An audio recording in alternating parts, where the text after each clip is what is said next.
in the Puranas or in the scriptures that is meant for people in the mode of ignorance, tamoguna, who are anyway going to eat meat, there are certain restrictions. They are said, okay, you want to eat meat? You can eat meat, but on certain conditions. What are the conditions? Number one, you can eat goat's meat. Not your neighbors, not the cows, not this, not that. Okay, you want to eat meat, right? Okay, goat's meat is allowed, number one. Number two, not for lunch, breakfast and dinner and 24 hours a day, 365 days a year. No. You can take that goat only once a month during Amavasya on the new moon? New moon day, Amavasya, when the moon is not seen. Why? It is pitch dark. And number three, that goat should be sacrificed in a temple of Kali.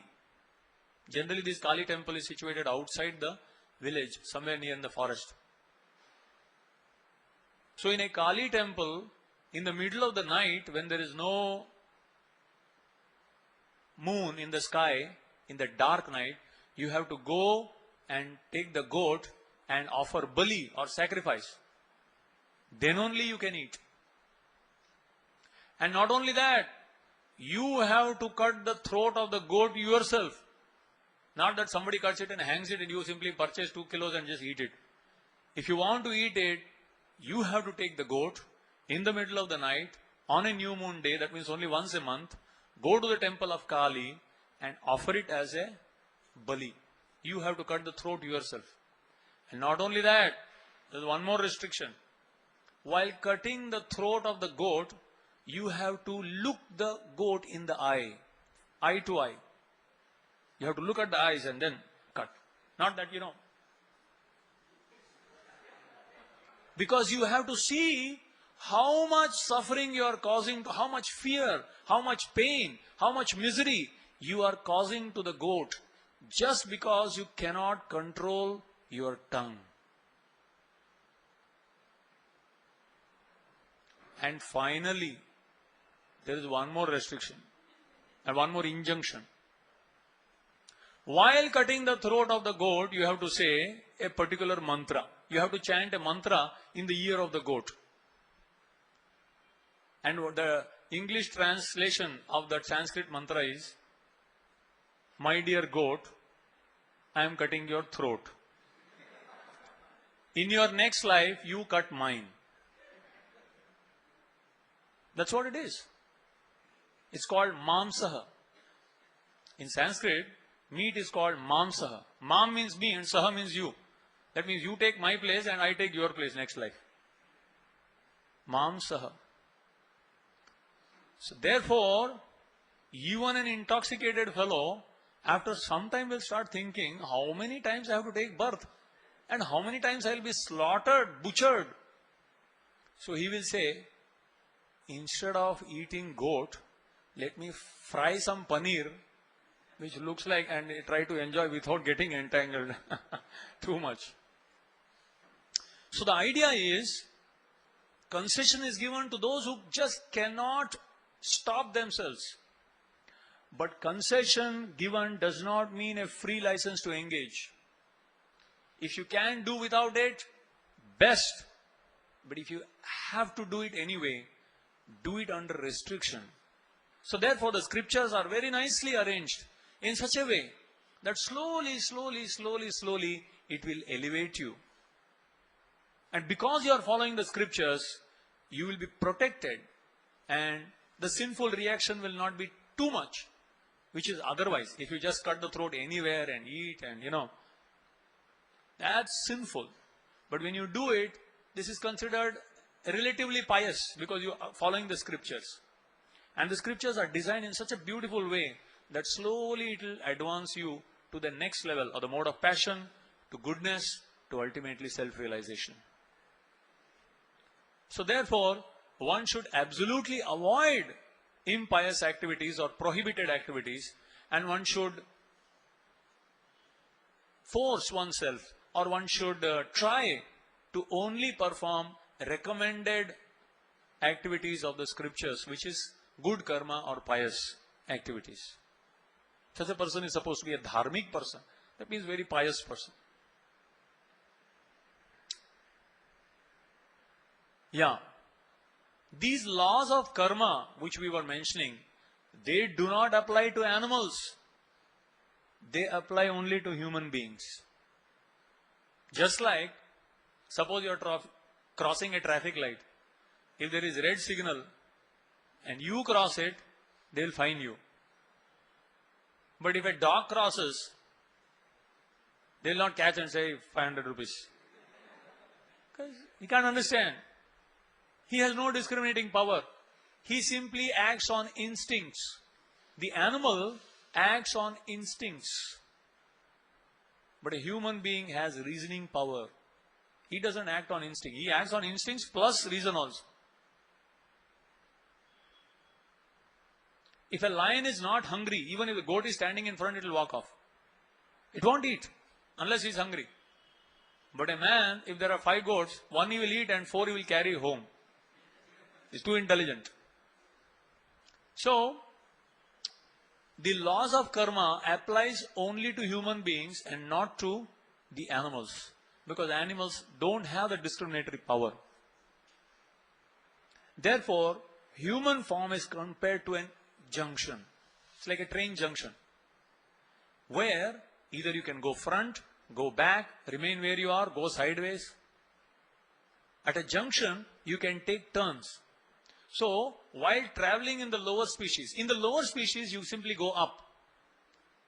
From Jalaja, Sthavara, Krima, then Pakshi, then Pashu, in the human form. But till then it is one way. It's like an elevator, it just goes one way. Train, it goes one way. But in the human form, you have a choice. You can go up and go away, you can remain where you are, or you can go back, go down. Therefore, human life is very, very responsible. Only in human form, you get an opportunity to perfect your life by becoming self-realized.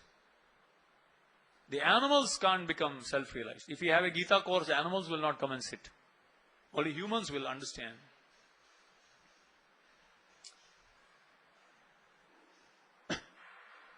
Then there is a question. If everything is destined already, this is my past karma, this is my past karma, then where is the question of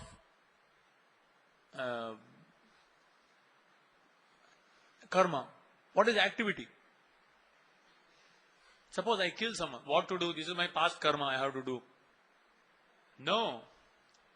You have free will to choose. But once you choose, then it is into destiny. Just like, by my past karma, I have a glass of liquor and a glass of milk in front of me. You can't say, this is my destiny, therefore I will drink this. No. You have a choice, whether you want to drink this or this. But once you drink it, whichever, this or this, then the reaction is going to come. That becomes destiny. So destiny is actually made by us in the past. And we have just like, you can go to the airport, and in the airport you are free. You want to, which aeroplane you want to take? You want to take Air India or Indian Airlines, you want to take whatever, some other South Korea Airlines or whatever. Going to America, you want to go to Russia, you want to go to wherever. But suppose you get into a plane which is going to America, and once it has started, then you say, I want to go to Russia. So forget it. After getting down, you decide where you go from there. You can't change it. In the airport, you had a choice.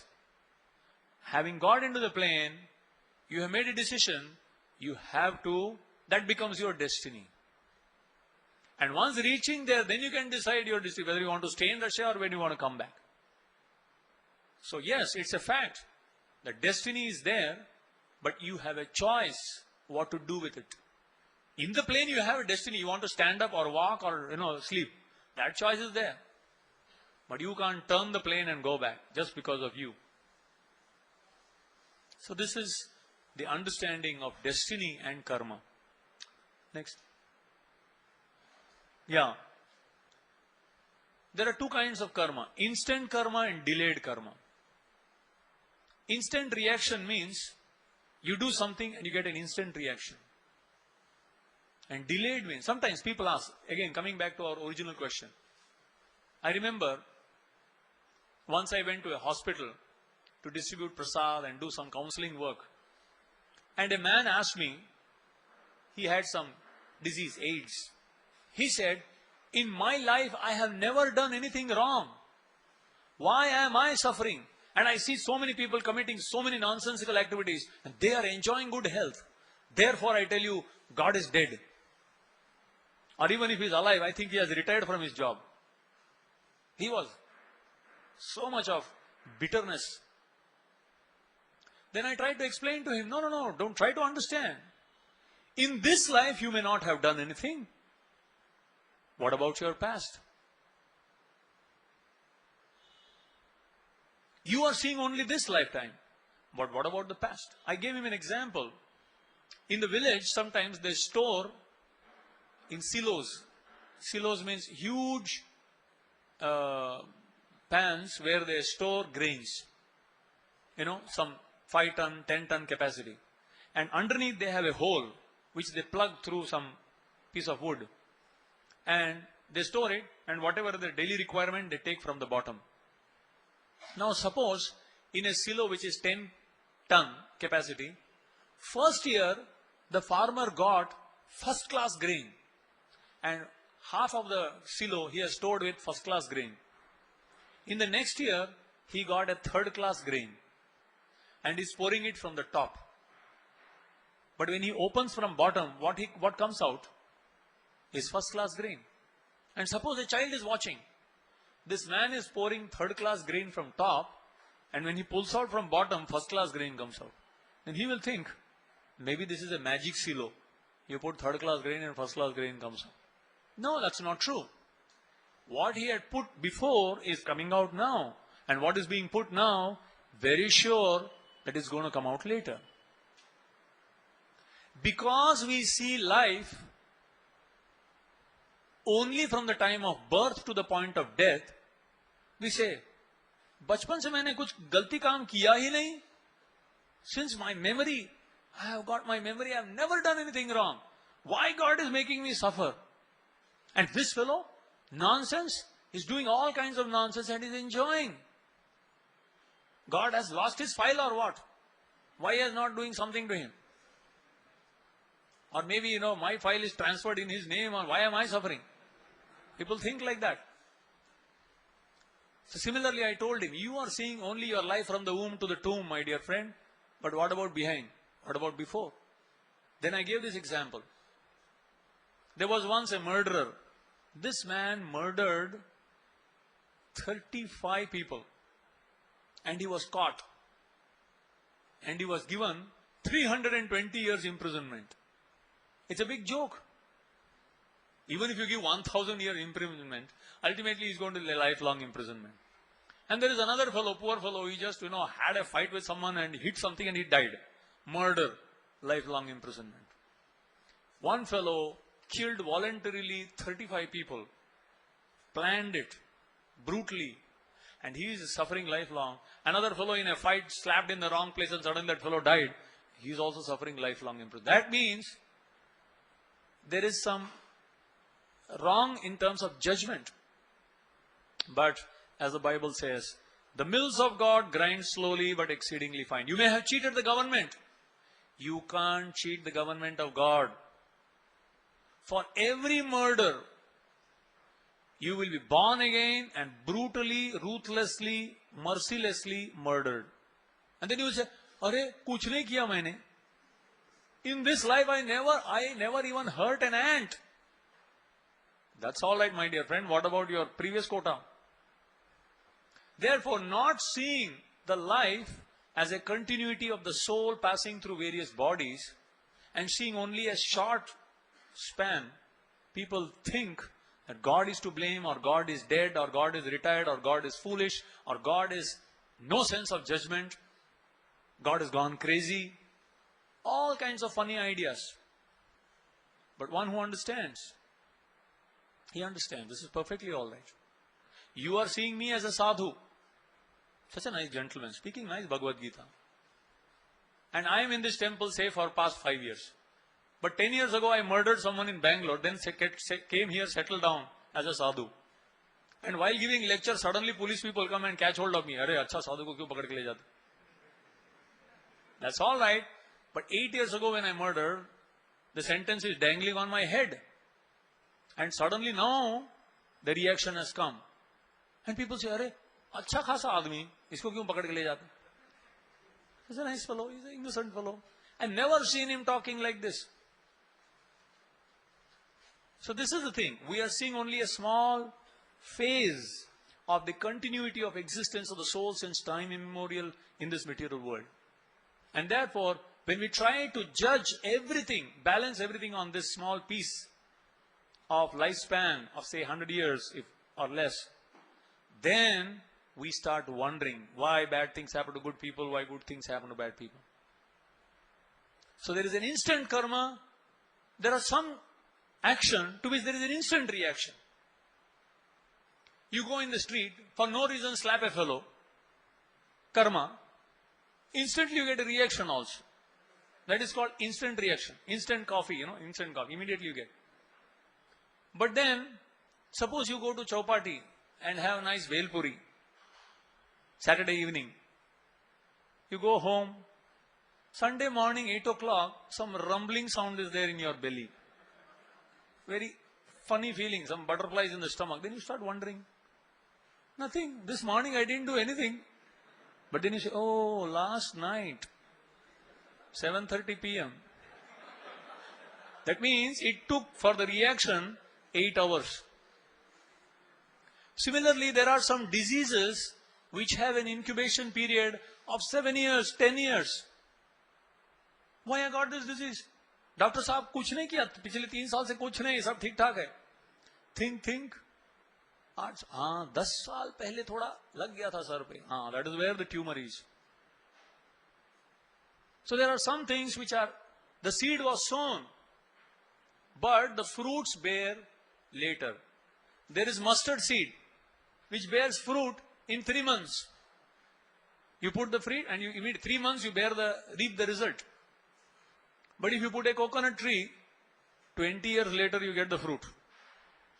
So, what kind of seed we have sown, that kind of result will come. And therefore, a person who understands the nature of karma, the laws of karma perfectly, cannot be bewildered. If he understands Ishvara, Jiva, Prakriti, Kala and Karma, such a person can never be bewildered under any circumstances. He sees that there is, yes, it makes sense. And then there is, one minute, there is individual and collective karma also. Individual karma means, sometimes we see in a family, one individual is suffering extensively, not anyone else. Sometimes we see a whole family suffers. Sometimes we see a whole community suffers. Sometimes a whole nation suffers. Sometimes because of some world war, practically whole the world suffers simultaneously. How do we understand? This is because God is very smart person. He says, oh, all of you belong to the same kind of karma. All of you have to get the same kind of reaction. Okay, put them here, start the karma fan or the karma button, press the karma button. And everyone who has a similar kind of thing gets the same kind of reaction. It could be a family, it could be a plane accident where everyone died, it could be a community problem where one community is being suffering like anything. A whole state sometimes suffers, sometimes a whole nation suffers. We see it sometimes in Africa, whole nations suffer sometimes because of famine or whatever, or earthquake. So, there is individual and there is also collective karma sometimes comes. And that is because all people having similar reactions are put in a particular place and the karma button is started by material nature. So that everyone gets the karma together. Why individually go and give karma? Material nature is also very, optimal functioning. Put them together, start the button. And therefore, sometimes we see collectively people suffer. So you may say, thank you very much Swamiji for giving us enlightenment about all the karma. Till now we did not know, So I hope whatever we have done so far should be excused. Whatever wrong, because we didn't know. I hope God will understand. From today onwards, no problem. No more bad karma. But at least till now whatever we did in ignorance, it should be allowed and should be forgotten. I also thought like that. And I wish it could happen like that. But unfortunately, that's not the way it works. Ignorance of the law is no excuse to escape reaction. If you didn't know the law that this happens, that is your problem, not God's problem. I was thinking why. It doesn't sound proper. But I would like to share with you one little experience from my life where I learned this lesson very nicely. The first time I came to Bombay many years ago, I got down at Dadar Central and came to Dadar West, and I wanted to take a train to Bandra or some other place. And I didn't know about this local train. First time in my life I saw these local trains. So I was standing with a suitcase and the first train came and I was shocked. I thought there is some emergency. Somewhere there is a fire or something and therefore people are hanging. So this is an emergency train. So I said, okay. Next train, next and the next and the next. And I realized Bombay 24-hour emergency. Everyone seems to be, every time there is emergency. Then I said, I have to make somehow go inside. Then what to do? But then I saw, because I thought myself to be very smart, I made a discovery. I said, one particular compartment is relatively always empty. Comparatively. So I thought, my God, I made a discovery. And I took my suitcase and stood there, thinking that my calculation will be right. And sure enough, next train also, relatively that compartment was empty.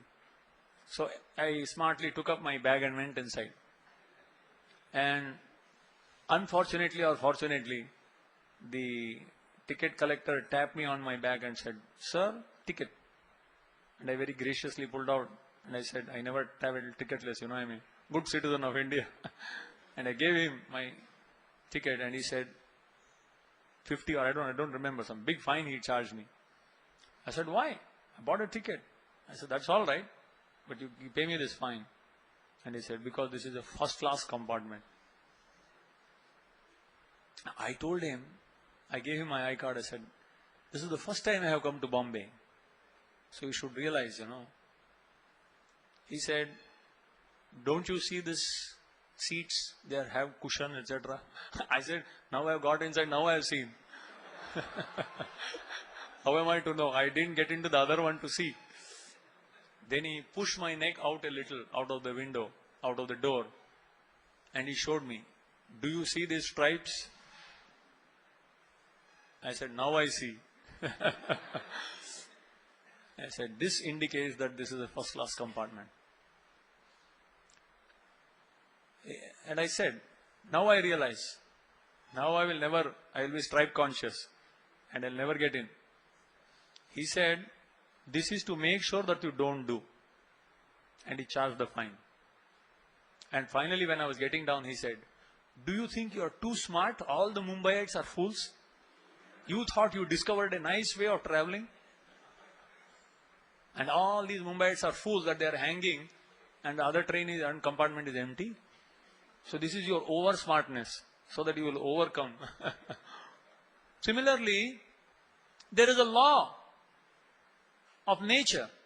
And we think we are too smart. All these people don't know, we can eat anything, we can do anything and just get away with it.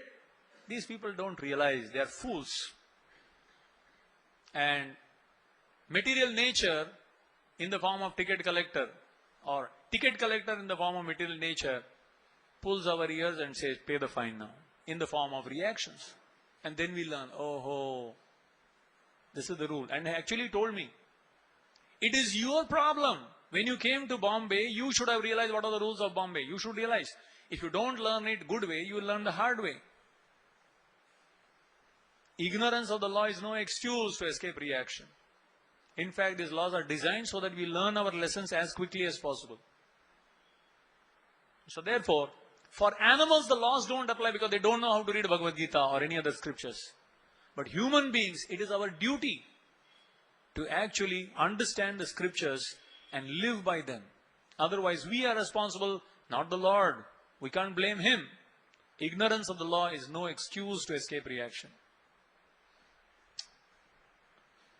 Then you may say, oh, thank you very much. You have made me realize that there are some good karma for an impious and pious activity, bad karma, impious activity, bad reactions. Today I will go home, I will take a register and write down all my bad karmas that I have done throughout my life, and write down another page all the good karmas.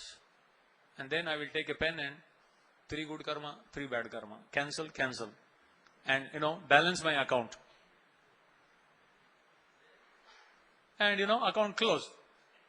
If last 3 karmas are left, bad karma, then 3 good karma, cancel it and close the account. Unfortunately, I would like to tell you it's not the way that thing works. For every good karma, you will enjoy some good reaction. But for every bad karma, you have to suffer a bad reaction.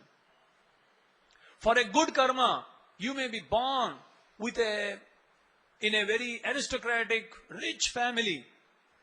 But because of your bad karma, you may be born totally mentally retarded, so handicapped that you can't enjoy the facility that you have. You don't even know that you have that facility. Or you may have such disease that you can't enjoy whatever you have. So good and bad karma don't cancel each other. For good karma, you get good reaction, and for bad karma, you have to suffer bad reactions. They don't cancel each other. There are certain ways of cancelling by performing some paschatap. There are some repentance. If you do that, something is cancelled. Some of it can be cancelled. That's there. But the propensity to commit sinful activities can't be cancelled.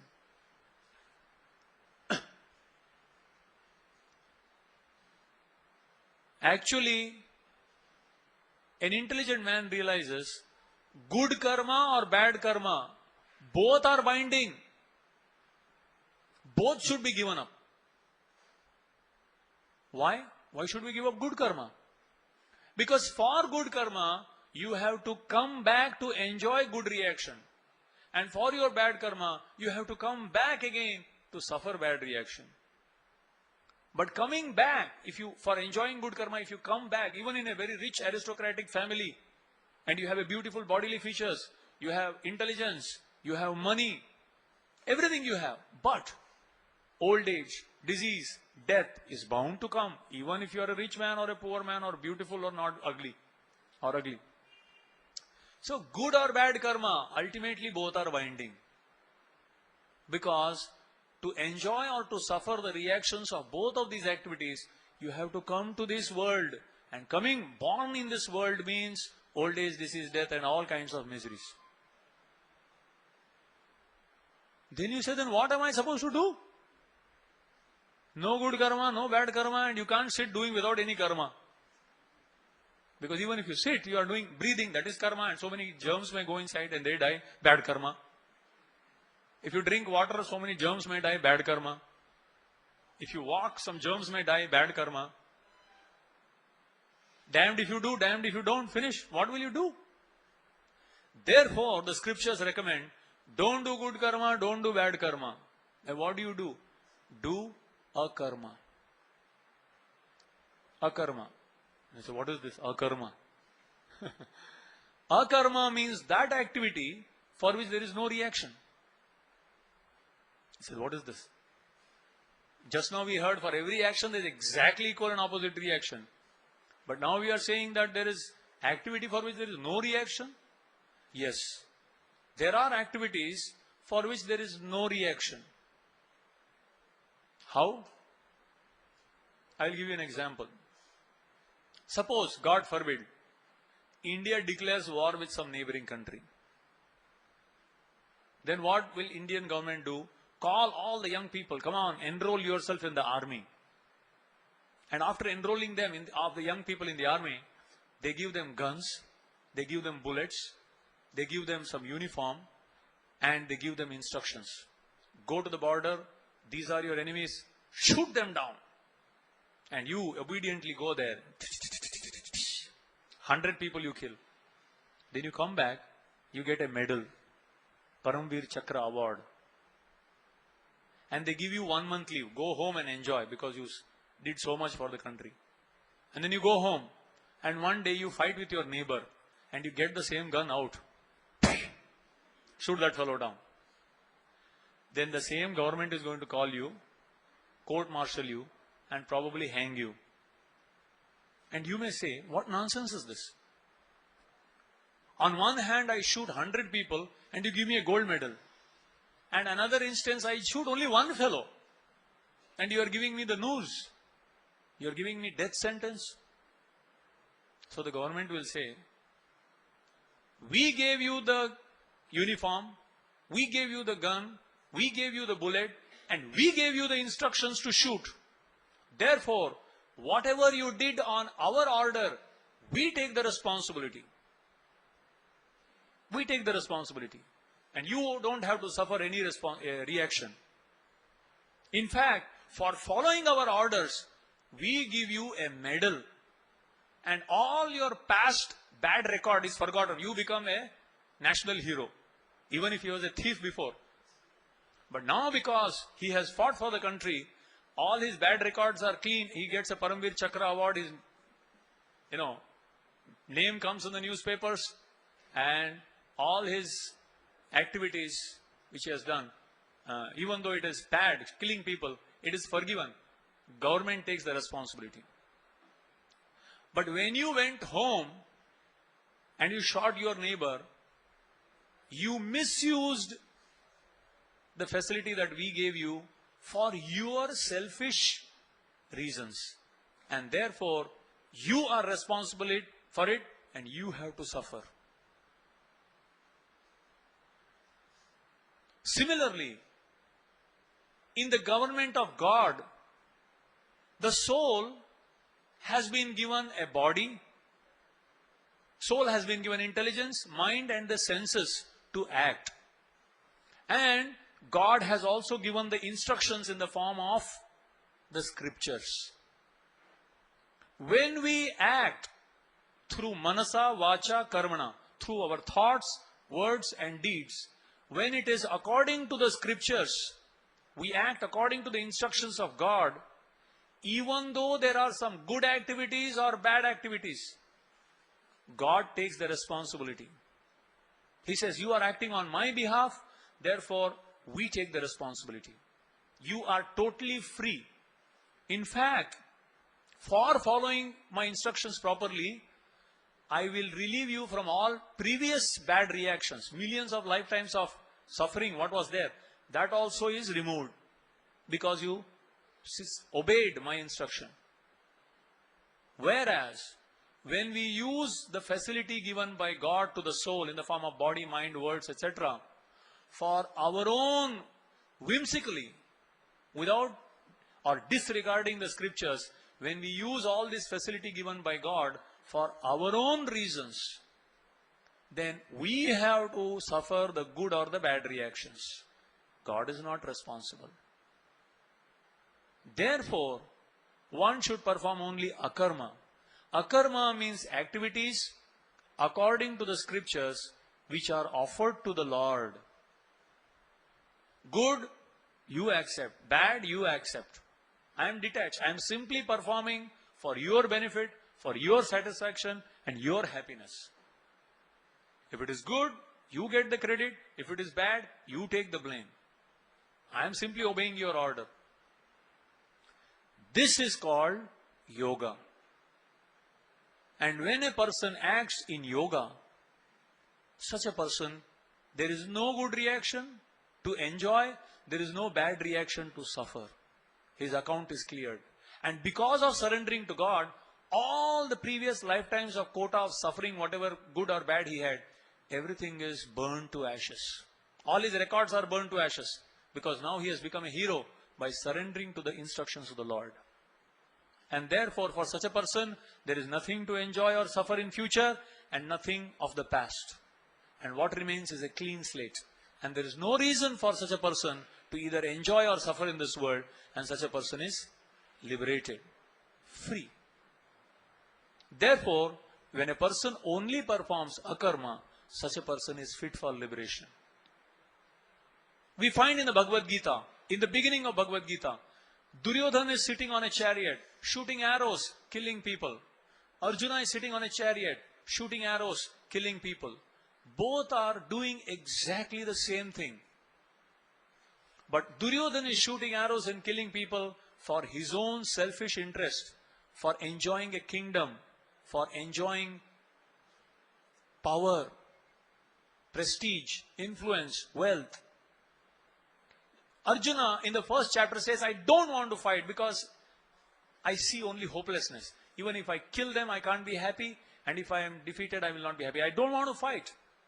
But when he realized that Krishna wants him to fight, he surrendered to the instructions of the Lord without worrying about happiness and distress, honor and dishonor, victory or defeat.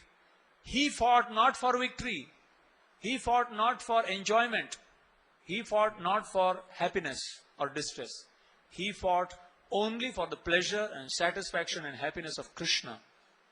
Therefore, Krishna in the last verse of the Gita says, Sarva dharman parityajya mam ekam sharanam braja. Surrender unto me, O Arjun. Aham tvam sarva papebhyo mokshayishyami ma shuchaha. I will relieve you from all sinful reactions. Do not worry. So therefore, there are three kinds. To escape reaction, a karma must be performed. Next. So, there are different types of karma. One is good karma, like giving some charity, giving some donations. That is called karma. Another thing is called vikarma. That means acting against the instruction, killing someone, hurting someone, etc. And then there is akarma, or karma or activity that is done according to the scriptures for the pleasure, satisfaction of the Lord, and the result is offered to the Lord, irrespective of whether it is happiness or distress, heat or cold, honor or defeat, honor or dishonor, victory or defeat. Without any consideration of fruits, when you offer the results to the Lord, that is called akarma. And that akarma, when a person performs only akarma throughout his life, such a person at the end of his life has neither good reaction to suffer, enjoy, or bad reaction to suffer. Because he has a clean slate, he is liberated from the cycle of birth and death. And performing only akarma throughout one's life is what is called as yoga. And that is the discussion for tomorrow. What is yoga? What are the different types of yoga? And what is the topmost yoga system? And finally, next. Finally, to conclude, life is a preparation, death is the examination. Our life is a preparation. And preparing for what? For the examination. And when does the examination come? At the time of death. Just like children prepare whole year. Whole year's endeavor is tested in the last 3 hours. In 3 hours, your whole year's endeavor will be tested. Whether you will continue in the same class or go to the next class. Similarly, our whole endeavor throughout life, what kind of consciousness, what kind of motivation we performed all our activities. If we have performed only a karma, then at the time of death, which is our examination time, the balance will be seen. Oh, nothing to suffer, nothing to enjoy. Clean slate. And such a person is promoted because there is nothing to hold him back in the same class. He passes out with distinction and he is promoted not to the Swargaloka for his good enjoyment, enjoying good result, not to Naraka or the lower species to suffer bad reactions. But there is no place to stay here for you. You are promoted to Vaikuntha or the spiritual world. And therefore that kind of activity is called yoga. And anyone who throughout one's life lives based on a karmic principle, such a person is fit for liberation at the time of death. And when he gives up this body, he never again comes to this material world, but goes to the spiritual world where there is no birth, old age, disease and death. So tomorrow we will discuss what are the different types of ways in which this yoga is performed. And what is the different activities and what is the topmost, which is the best, easiest, simplest and practical way of performing yoga. That will be the discussion for tomorrow. So we will end here. I thought I will save the slides time, but still it has extended a little. But we have a few minutes, 10 minutes we can take a few questions if there are any. Anyone has any questions, we can pass the mic. I would like to just remind before anyone asks any questions that tomorrow we will start at 7. But day after tomorrow, Saturday, there is no class. There is no lecture here. And on Sunday, we will start here at 5:30 p.m. This is my sincere request. Of course, don't miss tomorrow also.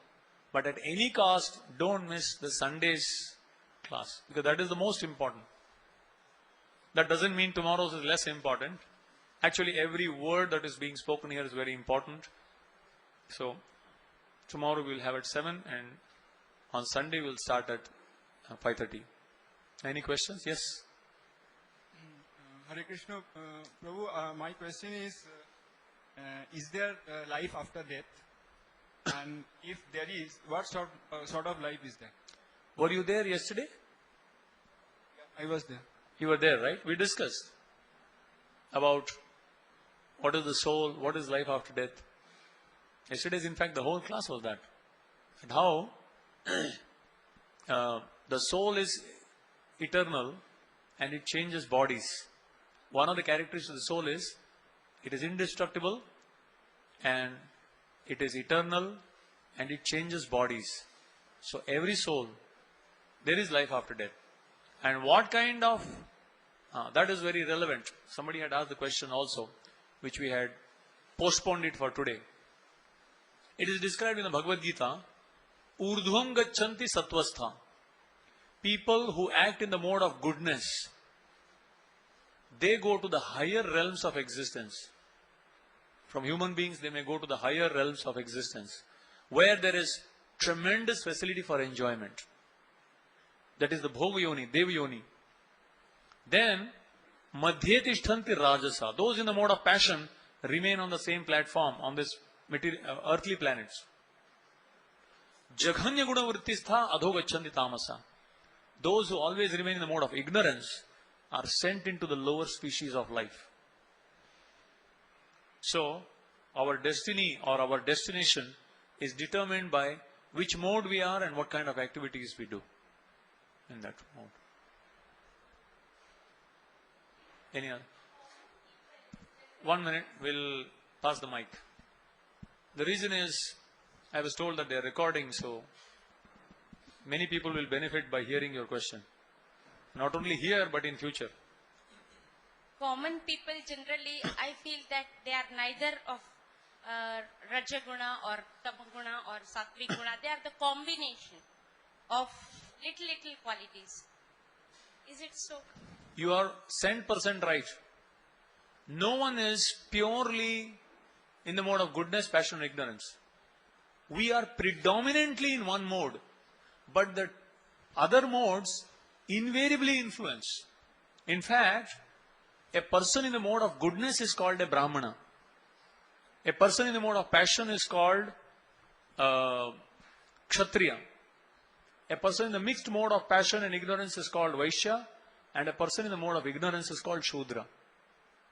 This is not a caste system. Unfortunately, today's what is seen as caste system is a perverted reflection of Vedic culture. In Vedic culture, a caste was not determined by Varna. Varna was not determined by birth, as we were discussing. Ravana was the grandson of Brahma, who is the greatest of all Brahmanas. But he became a demon.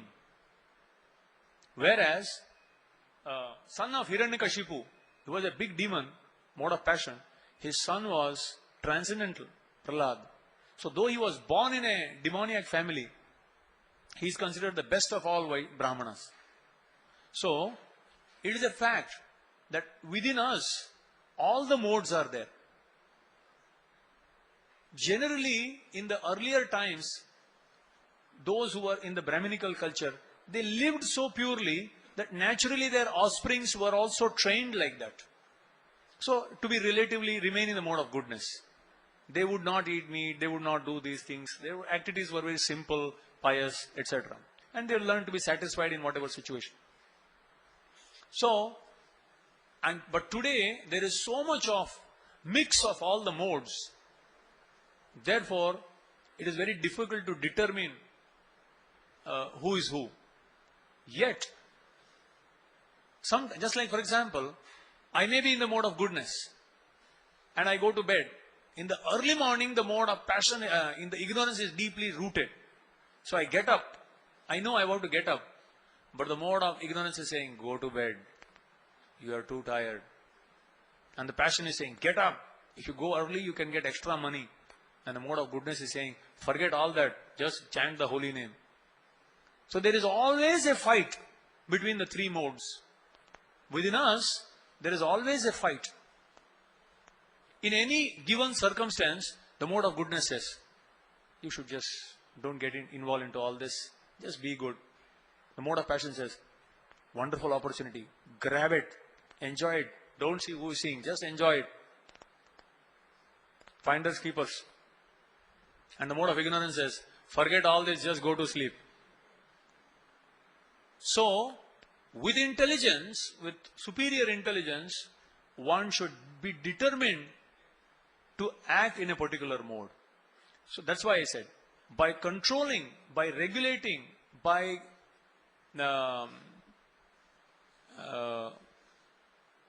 monitoring the time of the day, the kind of food stuff, the kind of association, etc.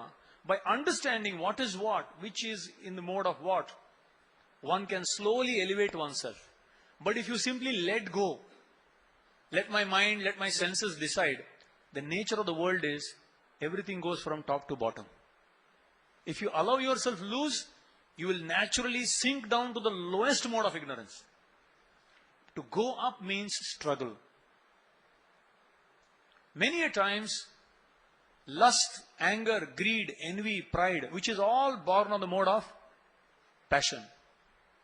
Kamayesha, krodhayesha, rajoguna samudbhava. Lust and anger comes because of the mode of passion. I will give you 3 examples. Very easily you can remember the 3 modes of nature. Sattva, Raja and Tamoguna. 3 very famous brothers. Vibhishan, Ravana and Kumbhakarna. If you remember them, you will know what is goodness, passion, ignorance. Vibhishan was in the mode of goodness. He could see things as they are. He was knowledgeable. He says, this Ram has killed all your soldiers alone. He is not an ordinary person. Because this fellow, he looks like an ordinary person, but he is a very powerful personality. You have stolen his wife. Give back and the whole Lanka will be saved. Please listen to me. Because he could see. Because he was in the mode of goodness. But Ravana was so passionate. Unlimited desires. He had the best of Deva Kanyas. He had captured all the Kanyas from heavenly planets. He had all the best of Rishi Kanyas. All the Rishis. their daughters, their wives he had grabbed. He had best of Rajakanyas, all the kings he had captured in his harem. But still, he had such desire that he came to know that one fellow has a wife who is more beautiful than anyone. I want that also. Why he should enjoy better than me? That is the mode of passion. Unlimited desires and fruitive mentality and strong attraction between the opposite sex because of lust, anger, etc. And he was angry. And in his angerness, covered by lust and anger, he couldn't listen to the good instructions of Vibhishan. And Kumbhakarna, he would always be sleeping. He would get up, whatever is around fast food, go to bed. That's the mode of ignorance. So, just to help you to remember easily which mode. So yes, all the three modes are always within us. And they will always keep conquering. Sometimes the mode of passion overcomes us. Sometimes ignorance overcomes us. Sometimes goodness overcomes us.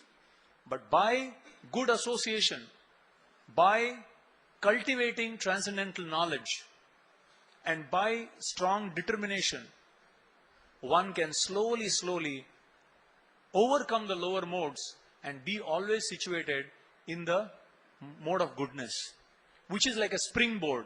From there to transcend and go to self-realization, pure goodness. That is goal of life. One more question, Guruji. Now all our sins, Speak into the mic. for all our sins, we have to get the punishment, isn't it? Yeah. Whatever we have done. But they say in the Kumbh Mela, you take a dip and all your sins are washed away. Is it Exactly right, 100%. But after Kumbh Mela, when you get up, you look around for which shop is there, what I should do. Right? After dipping, when you come out, do you stop doing every other activity? In fact, to go with this mentality, it's also an offense. Just like, no offense meant, but in Christianity there is a tradition that on Sunday if you go and confess, then you are forgiven of all the sins. So one Christian fellow told me a joke. Not me, I am repeating. I am not to be blamed. He said, Monday to Saturday you do all the sins, and Sunday you go and confess and pay him say $10. This was an American fellow, he told me. He said $10 you pay to the pastor and priest, and he said, forgiven. Okay, and he says forgiven. Next day he goes, again next week he goes and he tells all the thing that I committed, here is the $10. And one time that fellow told all the sins and paid him $20. So the priest asked him, why $20? He said, next week I am on leave, so I will not be coming, so in advance I am giving you. So, yes, if you confess, you are forgiven of the sin. But using that as a good facility, I will, in advance I will pay and continue to sin. This mentality is wrong. So, Kumbh Mela, wow, every year I will go and dump my sin so that I can, enjoy more sin. If this is our mentality, then no. But if the mentality, even if you don't have to go to Kumbh Mela and sin, take bath, but if there is a strong repentance in heart, then you are forgiven. When a prostitute who was being beaten by stones by everyone came to Jesus Christ and fell at his feet. In fact, one prostitute came when he was sitting in a temple along with all the big priests at that time, ritualistic priests. And here was Jesus Christ sitting, and this lady came and fell at the feet of Jesus and cried in repentance. And with her tears, she bathed his feet. And when she realized, she took her own hair and cloth and wiped it. And all the priests who were sitting, who were like, exalted people from their point, they said, this is a sinful lady. Why did she come to the temple? Take her out. Get her out. And Jesus said, stop. All your sins have been forgiven because of your strong tears of repentance. But what is the proof that you have really repented? Sin no more. So, you don't have to take bath in Kumbh Mela. Right here, if you pray to the Lord with real repentance, that all these days I have done all my nonsense, please forgive me. And I want to really live a pure life which is pleasing to you for your satisfaction. At that moment, all your sins are forgiven. So it's actually a question of consciousness. Spirituality is a state of consciousness. It's not a ritual of going in Kumbh Mela just to get rid. That's good. But if the mentality is every year I'll dump and increase the load, then that's not a very healthy consciousness. So one last question before we wind up because it's a little late. Yeah. Can we please use the mic?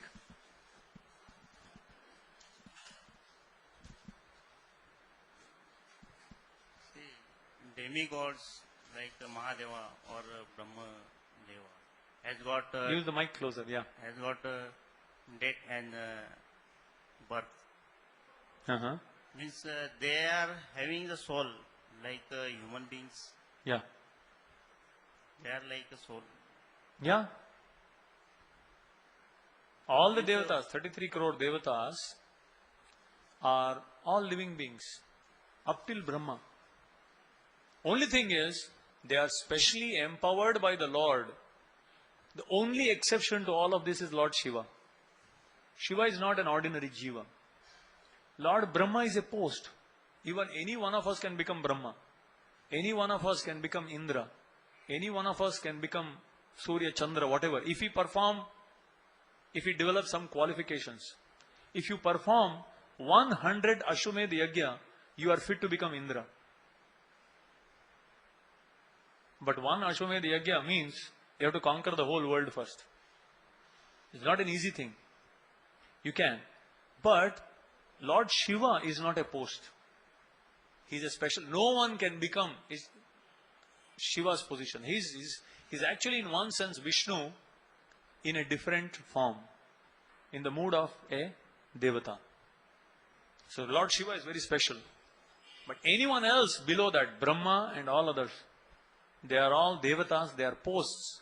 And they are all ordinary Jivas, but specially empowered. Just like the President of India is also an ordinary person like you. But because he is occupying a post, he has so much power, he says something and things happen. But I say something, nothing happens. Because I have no power behind me. It means devatas are not liberated soul. Exactly, you're right. They are empowered souls who have some tinge of, many of them are pure, who have come on the instruction of the Lord. But most of them have some tinge of enjoying facility. They are at least obedient, but simultaneously they have a little desire to enjoy this world. Therefore they are here. I have one more question. Yeah. See, soul is in 84 lakh entities. Hmm.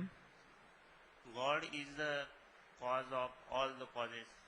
God is the cause of. Whatever exists. Yeah. See, sand and stones, these are also exist. The Sand and stone? stones Yeah. like this material, which is not living. Yeah. Why the God is created it? God has three energies, predominantly. Internal energy, marginal energy, and external energy. Internal energy is the energy that sustains the spiritual world, where everything is living. And external energy, all this matter, all this. That's the thing is made up, the whole world is made up of that. But there is one more energy that is called Tatastha Shakti. Antaranga Shakti, Bahiranga Shakti. And Tatastha means marginal energy. And who is that? The living entity, Jiva. Why is called marginal? Because sometimes if you go to the Tata or shore of a sea, sometimes it is covered by water, sometimes it is dry right? The shore, seashore. Here there is water, here there is land. But at the tata or at the meeting place, sometimes it is wet, sometimes it is dry. Similarly, the soul, why we are tatastha? Because the soul is internal energy. But the body is made up of external energy, matter. So as long as the soul is covered by matter, he is called conditioned soul. But when he is liberated from matter and goes to the spiritual, he becomes internal. Therefore, he can potentially come here or go there. Therefore, he is called marginal. In today's times of India, the speaking tree, this particular thing is discussed. I was just seeing. Krishna consciousness, the energy matrix. That's the title. You can read that. You see, which energy is more powerful? As a Internal energy, internal energy. 100%. External energy is the dead matter. Then still we see the God in the stones. Yes, God is so powerful that he can make external energy into internal, internal to external. Just like an electrician. An electrician is so expert, he can take, electricity is the same. He can take the electricity, put the electricity in a fridge and make everything cold. He can put the same electricity in a heater and make everything hot. But though if cockroach is sitting inside the heater or the, what do you say, refrigerator, he is feeling cold or hot. But for the electrician, there is no difference. For God, these three kinds of energies don't exist. For him, every energy is one. Because he can change one energy to the other, one energy to, other energy to the other. For us, we can't transform this. If God wants, he can make this microphone dance. He can make this whole stand jump around. He can make a stone speak. But we can't do it because we are godly, but we are tiny. We are by nature, quality godly, but by quantity we are insignificant. We are overwhelmed by this energy. Just like the sun, the cloud can cover us from the sunlight, but the sun cannot be covered by clouds. You understand? The sun can be compared to God. Clouds can be compared to external energy. The external energy has no influence on the sun. It can only cover us from the light of the sun. So we can get overwhelmed by external energy, but God cannot be overwhelmed. He can make anything into anything. That's why he is God. If he can't change externally, if he is also covered by external energy, what kind of God is he? There is nothing that is not possible for him. And that's why we worship him as God. If something could overcome God, then that would be God. Whoever overcomes God. Because nothing can overcome God, that's why we understand him as the original source, supreme controller, proprietor and enjoyer. There is no one above him. If there were someone to be above him, then we would consider that person as God, not him. So I think we'll stop here. If there are any questions, we can, as we are taking prasad, we will discuss. Thank you very much. Hare Krishna.